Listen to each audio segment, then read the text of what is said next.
이 시간 우리 함께 볼 말씀은 마가복음 2장 1절부터 12절까지의 말씀입니다. 마가복음 2장 1절부터 12절까지의 말씀.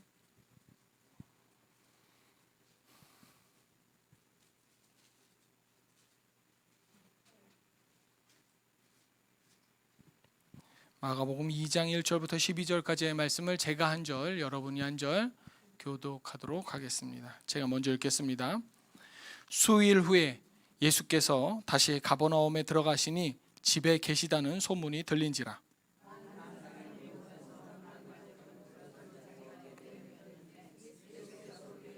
도를 말씀하시더니 사람들이 한 중풍병자를 네 사람에게 메워 가지고 예수께로 올세.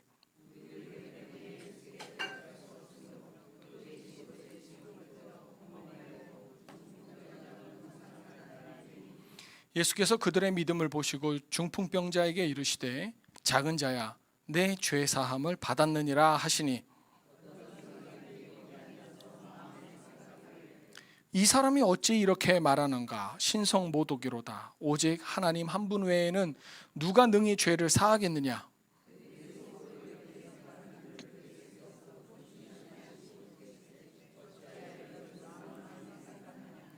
중풍병자에게 내 죄 사함을 받았느니라 하는 말과 일어나 내 상을 가지고 걸어가라 하는 말 중에서 어느 것이 쉽겠느냐?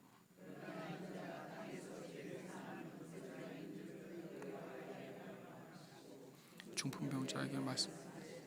내가 네게 이르노니 일어나 네 상을 가지고 집으로 가라 하시니 그가 일어나 그 상을 가지고 모든 사람 앞에서 나가거늘 그들이 다 놀라 하나님께 영광을 돌리며 이르되 우리가 이런 일을 도무지 보지 못하였다 하더라. 아멘. 제가 사람을 만나는 것을 그리 즐기는 편은 아닙니다. 그런데도 이래저래 이제 교회 안뿐만 아니라 교회 바깥 사람도 이제 사역을 하다 보면 또 일을 하다 보면 생활을 하다 보면 적지 않게 만나게 되는데요. 특히 이제 교회 밖 사람들, 이런 사람들 중에서 보면 이 사람 분명히 예수님에 대해서 아는 사람인데 믿음이 확고하지 않은 사람들이 꽤 있습니다. 소위 모태신앙이면서 교회를 가까이 하지 않는 사람들. 예전에 교회 좀 나가봤는데 지금은 다니지 않는 사람들이요. 그런데 이런 사람들이 어느 날 주님을 진짜로 영접했다면서 간증을 하느라고 또 교회에 갑자기 나타나서 놀라기도 하죠. 보통 이런 때 간증을 들어보면요, 자신이 어떤 사건이나 사고 등으로 대단한 위기에 몰리게 된 때부터 이야기가 시작이 됩니다. 뭐 예를 들면 본인이나 가족의 건강 악화, 뭐 사업의 존폐, 실패 이런 것들 문제죠. 그래서 이 위기에서 구해주시면, 누가 구해주시면요? 하나님 구해주시면 잘 믿겠습니다라고 간구했더니 문제가 해결되었다, 뭐 이런 식인데요. 당연히 문제가 해결되니까 그 이후부터 더욱더 열심히 주님을 믿습니다. 뭐 이런 이야기의 주로 간증입니다. 개인적으로 많이 들었었던 것은 이제 뭐 아마 시한부 선고를 받았는데 뭐 이런 건강 악화가 있었는데 다시 살아나게 되었다. 이게 제일 많았던 기억이 납니다. 그런데 이런 진귀한 간증이 그 사건을 겪은 당사자에게는 참 소중하지만 이런 경험을 했다고 해서 참된 구원을 받았다라고 결론을 내리기에는 성급하다고 좀 할 수 있습니다. 왜냐하면 진정한 믿음과 구원이란 우리의 육체뿐 아니라 영혼의 치유까지도 이루어져야 하는 것이기 때문에 그렇습니다. 여러분은 의아하실 수도 있겠지만 실제로도 교회 밖, 즉 기독교가 아닌 다른 종교에도요, 이 기적적인 치유의 사건은 종종 일어납니다. 우리가 교회 안에서만, 특히 하나님의 일하심에만 기적이 일어날 줄로 생각하기도 하는데요, 타종교에 대해서 공부하다 보면요, 타종교에도 역시 어마무시한 기적들이 참 많다는 것을 우리가 발견합니다. 그래서 이런 사실을 잘 알지 못하고 인정하기 어려워하면 그리고 믿음과 복음과 구원에 무지하게 되면 자신이 어느 순간 내가 기적을 경험했다라고 해서 구원받은 줄로 착각하게 돼요. 그리고 이렇게 구원 제대로 받지 못했으면서도 내가 구원받았다라고 착각하는 사람은요, 영적인 건강성을 상실해 버립니다. 왜냐하면 내가 구원을 받았으니까 더 이상 뭘 할 이유가 없거든. 여러분, 이건 약도 없어요. 자신처럼 기적을 경험하지 못한 사람에 대해서 이런 사람이 어떻게 생각하냐면요, 종교적인 수준 미달로 생각합니다. 난 이런 것도 경험했는데 너 이런 것도 경험 못했어? 이러는 거죠. 종교적 교만. 또 자신은 그런 초자연적인 기적을 맛봤으니까 이런 기적이 있는 곳만 하나님이 계신 것 같아. 그래서 계속해서 같은 경험을 얻기 위해서 기적이 일어난다 하면 여기를 가고, 저기에서 신유의 역사가 있다 하면 저기 쫓아다니고, 이런 소문이 나는 곳들만을 찾아서 이곳저곳 전전하는 신앙 행태들을 보여요. 사실 목회자로서 몇 번 그런 것들을 보고 권면을 해도 솔직히 말해서 도통 들어먹지를 않아요. 그런데 오늘 본문에도 이렇게 변하지 않는 종교적 교만을 갖고 있는 사람들이 예수님을 공격하는 모습들이 나와요. 들이요, 서기관들인데요. 예수님은요, 갈릴리 지역 여러 곳을 다니시면서 오늘 사역을 하시다가요, 오랜만에 늘상 머무시는 집에 돌아오셨어요. 아마 베드로의 집이었을 것 같습니다만, 어쨌든 이렇게 이곳저곳 돌아다니면서 순회 사역을 하신 뒤에 오랜만에 집에 오셨어요. 여러분, 이렇게 오랜만에 집에 들어오면 제일 하고 싶은 것이 뭡니까? 쉬는 거 아니겠습니까? 보통 사람들은 휴식을 취하려고 이렇게 집에 돌아오고 그러는데, 요한복음 4장 6절에도 기록됐듯이 예수님도 피곤함을 느끼셨어요. 예수님도 우리처럼 온전히 100% 사람이세요. 그러니까 예수님도 좀 쉬시려는 마음에 이렇게 집으로 돌아가시지 않았을까라고 우리가 추측할 수 있죠. 하지만 예수님은 또 100% 사람인과 동시에 100% 하나님이세요. 신이시란 말입니다. 예수님은 자신을 만나러 온 사람들을 돌려보내지 않으시는 그런 인애가 있으신 분이셨습니다.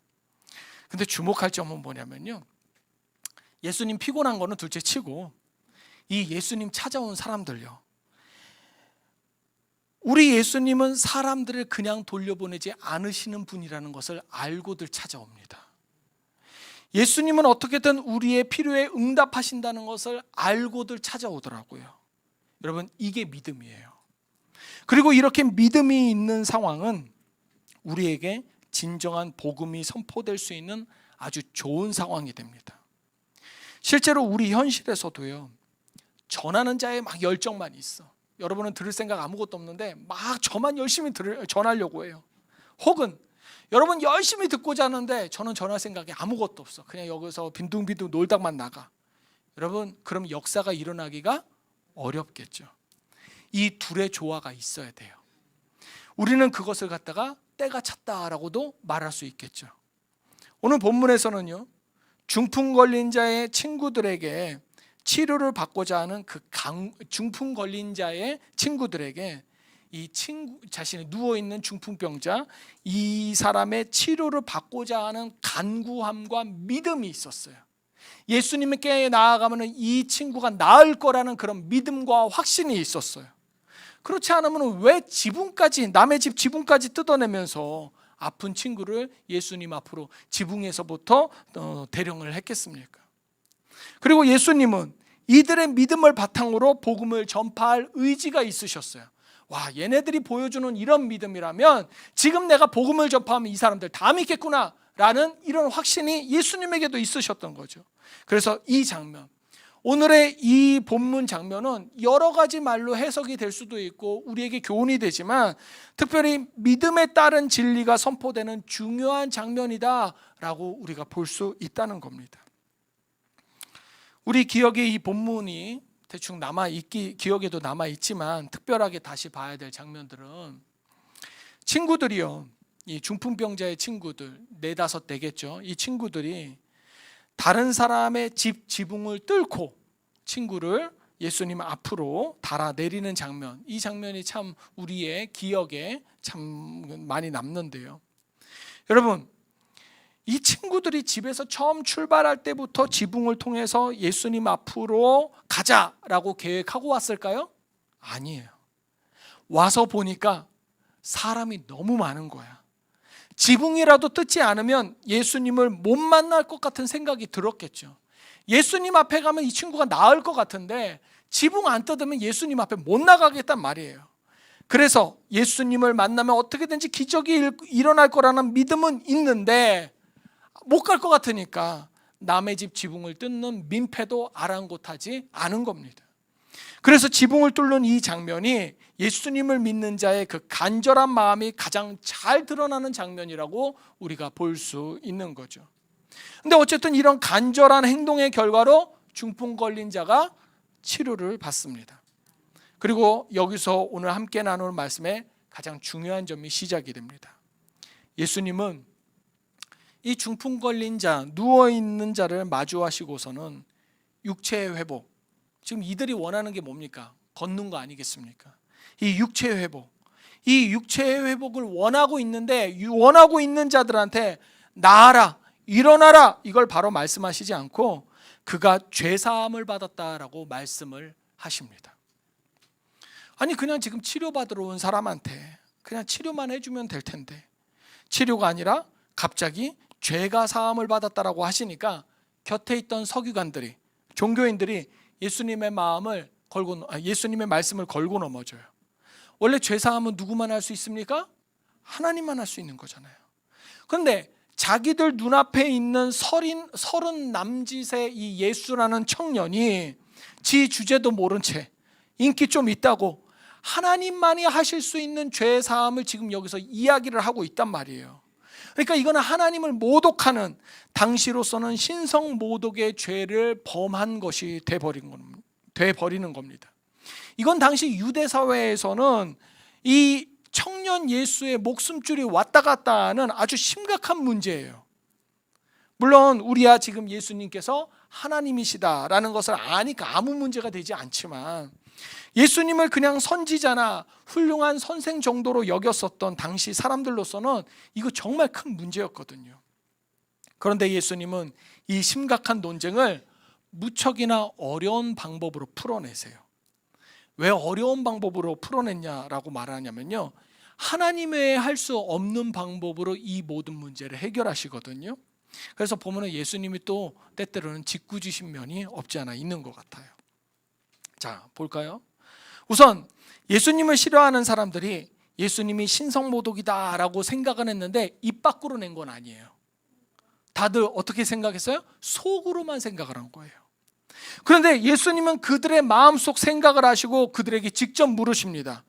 야, 네가 왜 마음속에 신성모독을 생각하느냐? 라고요. 사람들은 예수님으로부터 이 질문을 들었을 때 아마 시겁했을 겁니다. 어떻게 알았지? 내가 지금 속으로 생각하고 있는 건데 이거 어떻게 알았지? 사실 예수님은 여기서부터 하나님의 신적 능력을 이미 보이신 거 아닙니까? 저 사람이 속으로 생각한 건데 그거를 갖다 꼭 집어줬잖아요. 여러분, 어느 누가 사람 마음속에 있는 그 생각을 알아채겠어요? 그러니까 질문을 받은 자들이 다들 어안이 벙벙했을 겁니다. 그렇게 당황하면서 어버버버 하면서 이러지도 못하고 저러지도 못하고 있을 때 예수님이 곧바로 하시는 말씀이, 내가 병자에게, 지금 이 중풍병자 요 앞에 있는 이 병자에게 죄사함을 받았다라고 선언하는 것과 일어나 걸어라 라고 말하는 것 중에 어느 것이 쉽겠느냐라고 질문을 하십니다. 여러분, 이 부분을 잘못 이해하시는 분들도 좀 계시던데요. 여러분, 예수님께서 죄사함을 선언하는 것하고요, 일어나 걸어라 라고 하는 것, 말하는 것 중에서는요, 죄사함을 선언하는 것이 훨씬 쉽습니다. 왠지 아세요? 네가 죄사함을 받았다라고 하는 선언은요, 죄사함이요, 이 사람이 진짜 죄사함을 받았는지 안 받았는지 확인할 수 있어요, 없어요? 확인이 안 되잖아요. 누구도 확인할 수 없는 일이니까 얼마나 자신 있게 말할 수 있습니까? 여러분께 제가 처음 드리는 말씀인데요, 제 은행 계좌에 1,000억이 있어요. 좀 부티가 좀 나 보이지 않습니까? 얼마 전에 저금을 하려고 요 신월동 우리은행에 갔더니만 자기네 은행에는 개인이 그런 큰 돈 예금이 안 된대요. 그래서 스위스 은행에다가 가갖고 예금을 해놨어요. 여러분, 스위스에 있는 은행들은요, 그 사람이 얼마를 저금을 했는지 조회를 안 해줘요. 그래서 보여드릴 수가 없어요, 제가 1,000억이 있다는 거를. 근데 어쨌든 저한테 1,000억이 있어요. 실감이 나죠? 제가 1,000억이 있든 2,000억이 있든 어쨌든 전 그렇게 주장을 합니다. 제가 1,000억이 있다는 말 쉽게 할 수 있죠? 그렇죠? 쉽게 할 수 있죠. 지금 쉽게 할 수 있어요. 근데 반대로요, 예수님이 일어나 걸어라 라고 말씀하신다면 이거 즉시 보여줘야 되는 것 아니겠습니까?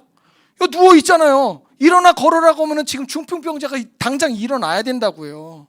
근데 중풍병자를 말 한마디로 걷게 만드는 거, 이거 쉬운 일이에요, 어려운 일이에요? 어려운 일이에요. 이거 진짜 하나님의 영역이잖아요. 그래서 일어나 걸어라 라고 말씀하시는 것이 죄사함을 받아라 라는 것보다 훨씬 더 어려운 말이에요. 증명하기가 너무 어렵거든요. 문제는 예수님은 쉬워 보이는, 그래서 누구나 사기칠 수 있는, 제가 스위스 은행에 1,000억이 있다라고 말하는 것처럼 사기칠 수 있는 그런 쉬운 죄사함을 먼저 말씀하세요. 정말 예수님은 치료해 주는 것보다 죄사함이라는 것이 쉬우셔서 사기치시려고 죄사함을 말씀하신 겁니까? 아니죠. 죄사함은 누구만 가능한 영역이에요? 하나님만 가능한 영역이에요. 그래서 누군가 죄사함을 말하면 그건 곧바로 신성모독의 죄에 걸리게 되는 거지만, 예수님은 신성모독이 돼요, 안 돼요? 안 돼요. 예수님이시니까요. 근데 이 사람들은, 지금 이 사람들은, 우리는 아는데, 우리는 예수님이 하나님의 아들이라는 걸 아는데, 당시 서기관들은 예수님이 하나님의 아들이라는 걸 인정을 해요, 못해요? 못해요. 그러니까 죄사함이란 말을 하니까 자꾸 신성모독 하면서 목숨이 왔다 갔다 하는 그런 위기를 지금 예수님이 스스로 자초하고 계시단 말이에요. 예수님은 사람들한테 야, 어느 것이 더 쉽겠냐라고 질문을 하셨지만 대답을 듣지 않으시고 스스로 먼저 대답을 해버리세요. 본문을 보니까요. 그래서 어떤 대답을 하시냐? 자, 지금 너희가 의심하는 나에게 죄사함의 권세가 있다는 것을 지금 너희한테 내가 보여줄 거야. 그리고는 중풍병자에게 말씀하십니다. 일어나서 네가 누워온 들것을 들고 걸어가라 라고 말씀하시는 거예요. 그리고 정말로 중풍병자가 일어나서 걸어가죠. 동네 사람들은 이 중풍병자가 진짜 중풍병자라는 것을 다 압니다. 그래서 이 사람이 일어날 수 없다는 걸 알아요. 그런데 예수님의 말 한마디에 일어났단 말이에요. 이건 기적이란 말이에요. 근데 이 기적은 누구만 할 수 있어요? 하나님만 할 수 있어요. 예수님만 할 수 있어요. 그래서 오직 하나님 외에는 보일 수 없는 너무 완벽한 초자연적인, 사람은 흉내낼 수 없는 기적을 지금 이 예수님께서 보이셨단 말이에요. 이 청년 예수가 보였단 말이에요. 그럼 자연스럽게 사람들은 예수님을, 이 청년 예수를 누구로 생각하겠습니까? 메시아요, 하나님으로 생각하게 되는 거예요. 그러니 당연히 이분에게도 아까 말씀하셨던 그 죄사함의 권세가 있다 없다? 있구나. 이거를 알게 된다는 거죠. 여러분, 하나님이신 예수님이 죄를 사해 주시겠다는데 그게 신성모독이 되겠습니까? 아니죠. 오히려 하나님이신 예수님께서 완벽하게 육체도 치유하시고 죄를 사하시기도 하시는 권세가 있음을 알게 된다는 거죠. 소위 말해 이 한 방에, 이 사건 하나로 인해서 예수님의 하나님 되심, 구원자 되시는 그 복음이라는 폭탄을 그 현장에서 빵 하고 터뜨리고 사람들한테 큰 충격을 남기신 거예요. 우리가 이 본문을 통해서 알아야 될 여러 가지 교훈들이 있습니다만, 그중 오늘 살펴보려고 하는 것은, 예수님께서 그 현장에서 죄사함을 먼저 선포하신 이유는 단순히 한 사람의 그 아픔 치유를 고쳐주는데, 치유해주는데 그치지 않고 우리 인생에 진짜로 필요한 것이 무엇인지, 즉 구원의 본질은, 우리가 다시 살아가는 것의 본질은 병도 고치시고 죄도 사하시는 예수님께 있음을 알아야 된다. 이것을 우리가 배워야 하기 때문에 그렇습니다. 결국 실제로 예수님께서 질문하신 것은 아니지만 이 중풍병자의 치유 사건을 통해서 예수님이 우리한테 질문하시는 거예요. 너는 무엇을 더 중요시 여기니? 치유와 같은 현실적인 필요만 있으면 되겠니? 아니면 죄사함이라는 영적 구원이 너에게 필요하니? 예수님께서 이 질문을 우리에게 던지시는 겁니다.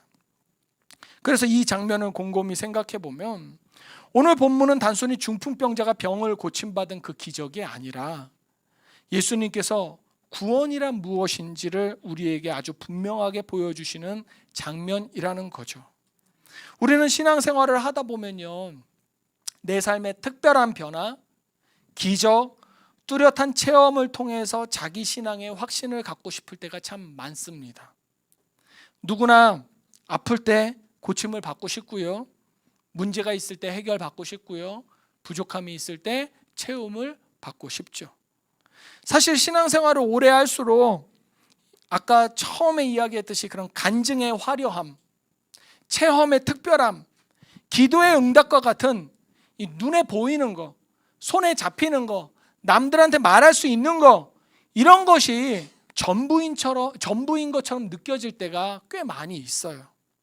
어떤 사람은 그래서 나 이런 거 있었어 라고 자랑하기도 하고요. 또 어떤 사람은 그런 체험이 없다고 스스로를 나는 하나님한테 무슨 아직 사랑을 못 받았나 봐, 복 덜 받았나 봐, 하나님 복 주시지 못하시나 봐 이러면서 수준 미달이라고 여기기도 해요. 자괴감을 갖기도 하더라고요. 근데 오늘 예수님은 너의 영혼이 먼저 새로워져야 된다. 병고침이 먼저가 아니라 뭐가 먼저다? 죄사함이 먼저다. 너의 영혼의 치유가 먼저다. 내가 줄 수 있는 선물은 너의 깊은 죄와 허물을 먼저 깨끗하게 하는 것이고, 그랬기 때문에 죄사함이 앞에 놓여지는 겁니다. 우리의 겉모습이나 당장의 상황을 넘어서 죄사함, 곧 영혼의 회복이 진짜 구원의 본질이라는 거죠. 그런데 우리는 때로 이 내 육신의 문제, 이 삶의 곤란함에만 좀 집중하다가 영혼의 그 깊은 갈증, 죄의 문제는 놓치고 살아갈 때가 제법 많다는 것이 우리의 현실입니다. 예수님을 만나는 자리, 오늘과 같이 예배의 자리, 여기까지 나와 있는데 정작 내 마음 깊은 곳에 죄, 허물, 내면의 또 다른 아픔, 상처들은 그냥 어떻게 드러나지 않게, 남들한테 들키지 않게 묻어둔 채 겉으로만 신앙생활을 이어가면 어쩝니까?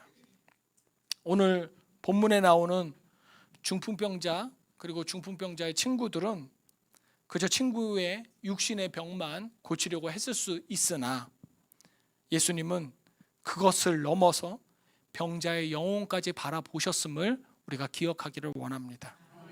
우리도 우리 신앙의 우선순위를 위해서 하나님 앞에 내 영혼의 상태, 죄의 문제를 먼저 솔직하게 내어놓는 그런 믿음을 갖고 하나님 나를 붙잡아 주십시오 라고 외칠 수 있는 그런 신앙, 그런 신앙으로서 매일매일 살아가는 우리 모두가 되기를 소망합니다. 오늘 말씀을 생각하면서 잠깐 기도하기를 원하는데요, 이 시간 우리 각자 마음속에 솔직하게 좀 물어보기를 원합니다. 나는 주님 앞에 내 육신의 문제만 말씀드리고 있지는 않는가? 주님, 이거 필요해요. 이거 해주세요. 저거 정말로 나에게 간절해요. 뭐 해주세요. 내 영혼을 새롭게 하시는 그 주님의 말씀, 네 죄가 사함을 받았느니라 라는 선언을 믿음으로 받아들일 줄 알아야 되는데 왜 이거 안 해주세요? 이게 정말 나한테 필요하다니까요 라고 정작 주님 앞에 반항하지는 않는지, 우리가 이것을 마음속 깊이 기도하기를 원합니다. 그리고 또 하나, 주님 앞에 인도해야 될 누군가를 위해서 오늘 나왔었던 그 중풍병자의 친구들처럼 내가 할 수 있는 믿음의 실천은 무엇인가? 내가 하나님한테 받은 은혜가 있는데 그 은혜를 내가 정말로 중풍병자를 들고 간 그 친구들처럼 아픈 자들을 위해서, 필요한 자를 위해서 흘려보내고 있는가? 함께 기도하기를 원합니다. 그래서 이 시간 우리의 중요한 우선순위를 좀 알게 해달라고 기도했으면 합니다. 좀 더 정확하게 말하자면 내 육신의 필요를 채우다가 자칫하면 영혼의 필요를 느끼지 못할 수도 있는데 내 영혼이 필요로 하는 것에 촉각을 곤두세우고 내 온 신경을 곤두세워서 내 영혼의 부족한 것을 채우는 신앙인이 되게 해달라고 우리 함께 이 시간 기도하며 나아가도록 하겠습니다. 기도합니다. 은혜로우신 하나님 아버지, 참으로 감사합니다. 오늘 이렇게 주시는 말씀 가운데에서 하나님 아버지, 우리의 삶 가운데서 필요한 것이 물질적이며 눈에 보이며 정말로 내 손에 잡히는 것들이 아니라 하나님 아버지, 그 너머에 있는 죄사함, 내 영혼의 치유, 회복, 이것이 필요함을 다시 한번 보게 됩니다. 하나님 아버지, 간절히 소망하고 원하오니 주여 영혼을 위해서 기도하게 하여 주시옵고 영혼의 새로움을 위해서 주님 앞에 간구하며 나아갈 수 있는 내가 될 수 있도록, 우리 모두가 될 수 있도록 주님 인도하여 주시옵소서.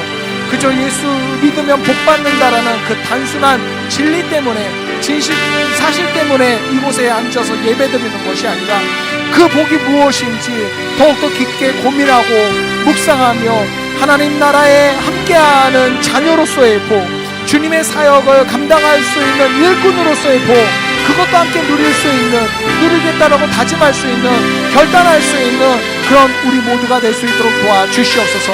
남을 위해서 희생할 수 있는 복, 다른 사람을 위해서 섬길 수 있는 복, 그것도 누릴 수 있는 우리 영혼이 될 수 있도록 도와주시옵소서. 하나님, 나의 이익과 유익을 위해서 하나님 아버지 앞에 매달리는 그런 초보적인 신앙인으로서 머무르지 않도록 도와주시옵고, 하나님 아버지, 내일과 같이 영혼을 위해서, 하나님 나라를 위해서 먼저 그 나라와 그 의를 구하는 성숙한 자가 될 수 있도록 주님 역사하여 주시옵소서. 그것이 오늘 우리들의 살아가는 삶 가운데서 늘 기본이 될 수 있도록 도와주시옵고, 위하여 사람의 눈으로 이 세상을 바라보며 현상을 바라보는 것이 아니라 하나님 아버지의 시선으로서 세상을 바라보고 그 마음을 갖고 이 세상을 향해 달려나갈 수 있는 우리 모두가 될 수 있도록 주님 역사하시고 인도하여 주시옵소서. 하나님 아버지, 우리가 살아가며 육신의 문제, 삶의 염려에만 머무는 초보적인 신앙인이 되지 않기를 원합니다. 주님께서 우리를 위해 이루신 죄사함의 은혜를 먼저 구하는 영혼, 바로 그 성숙함이 우리에게 있게 하여 주시옵소서. 그러기 위해 우리 마음을 가로막는 교만, 외식, 자기의 의, 이런 것들을 주님 앞에 내려놓게 하여 주시옵고 참된 돌이킴과 새로운 결단으로 주의 길로 다시 나아가게 하여 주시옵소서. 아울러 중풍병자의 친구들을 본받아서 우리 주변의 가족, 이웃, 친구의 영혼을 위해서 내가 받은 이 은혜와 용서를 함께 나누고 전할 수 있는 넉넉한 마음도 우리에게 허락하여 주시옵소서. 그렇게 나를 넘어서 공동체를 세우는 하나님 나라의 지체가 되기를 원하오니 우리에게 은혜를 부어 주시옵소서. 예수님의 이름으로 기도합니다. 아멘.